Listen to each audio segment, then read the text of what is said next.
British Foreign Office, which is providing the lion's share of the funding for this. Our people in Syria is their hashtag, and they're working to strengthen the moderate opposition.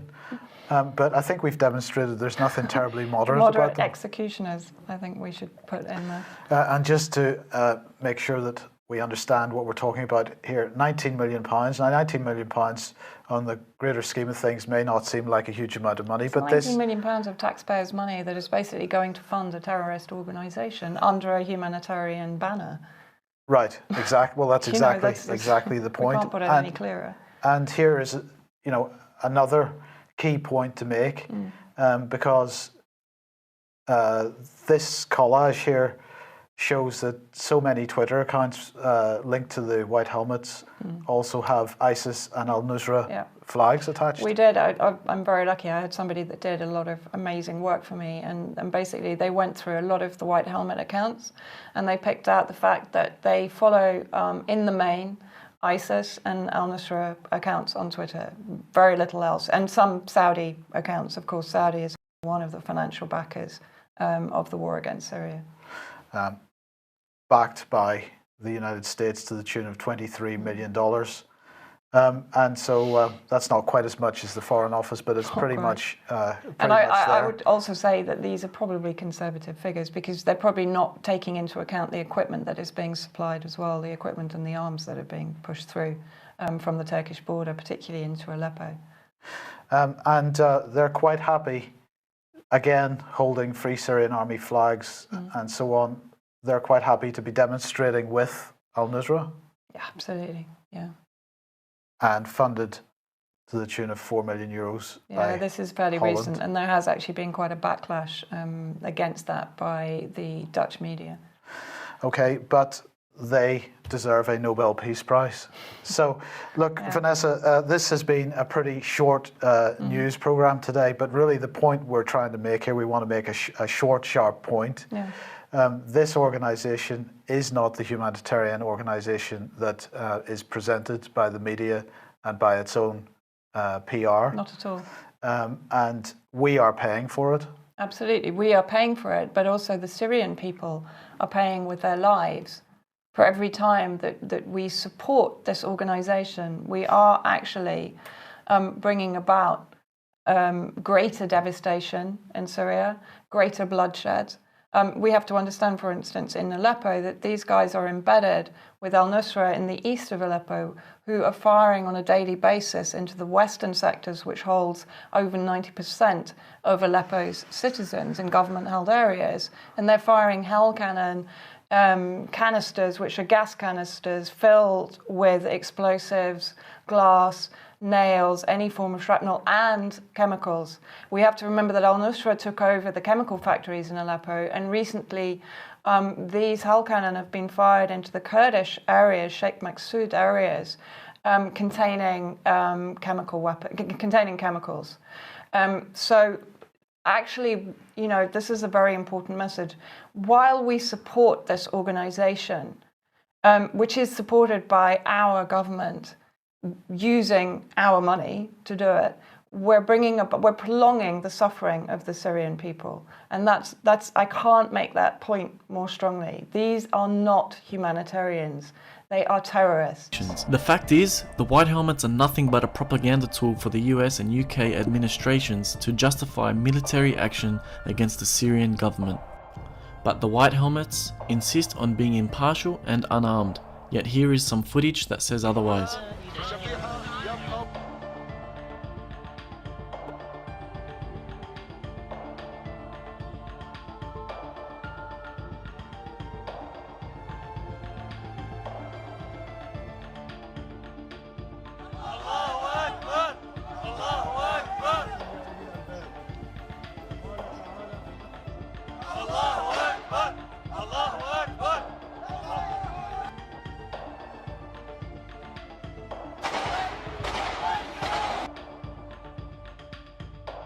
Here's where it gets interesting. Meet Raad Saleh. He currently leads the White Helmets inside Syria. He was set to accept an award from Interaction, an alliance of international aid agencies. but was refused entry into the US due to his visa being cancelled for unknown reasons. 27th of April 2016, US Deputy Spokesperson Mark Toner was confronted by journalist Matt Lee about the White House's inconsistency regarding the White Helmets. You commend this group, you're going to continue to support them, and yet you revoked the visa of their leader? That makes zero sense to me. Well, what's exactly? And then when asked who funded and supported the White Helmets, Mark replies, Well, I can tell you that we provide through USAID about $23 million in assistance to them. $23 million. Wait a second. Are the White Helmets not, and I quote, fiercely independent and accepts no money from governments?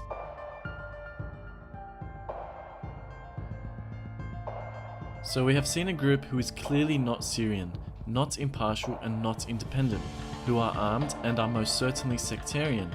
Maybe the White Helmets were set up to facilitate executions like this one.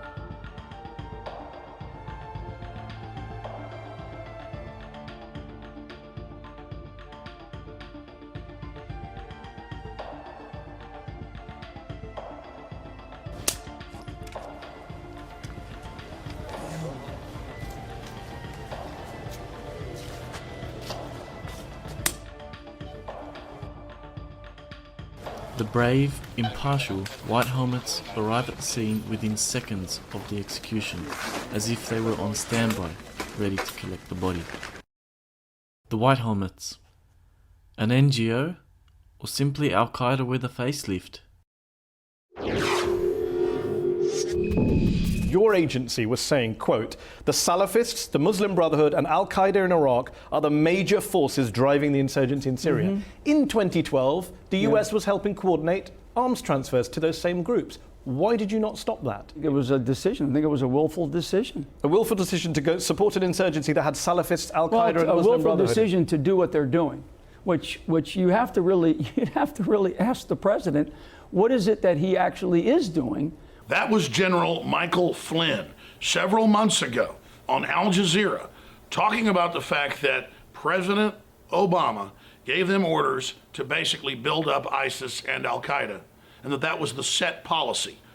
And the interviewer says, oh, you mean they didn't know what was happening? He says, no, they consciously told us to do that.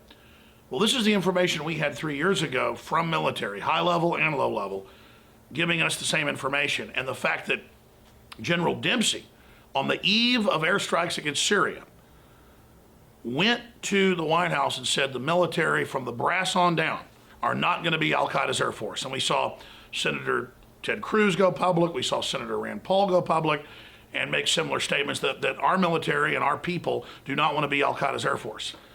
Now, since then, we've had the schizophrenic or helter-skelter or oxymoronic policy is a better term, of Turkey and other countries funding ISIS and Al-Qaeda and al-Nusra, and the West giving them weapons, tow missiles, Stinger missiles, you name it, Hillary Clinton namely. Benghazi was just one part of that. It's ongoing. At the same time that the United States military and CENTCOM has been giving intel to the Russians, giving intel to the Syrians, giving intel to other people that are actually fighting ISIS. Now, we've known this. We've had CIA whistleblowers on, like Tosh Plumlee. We've had Colonel Schaefer on to talk about it. InfoWars has been at the very forefront of exposing it. But now, in a review of Seymour Hersh, the two-time Pulitzer Prize-winning journalist, his new book, Military to Military, a London Review of Books, it's also in other publications like New Yorker, have excerpts of his new book interviewing other generals, as well as Flynn, breaking all this down. I mean, this is incredible. And mainstream media almost spins it like it's not a counter coup happening with the military saying no to treason, arming Al-Qaeda and ISIS. But that's what it is.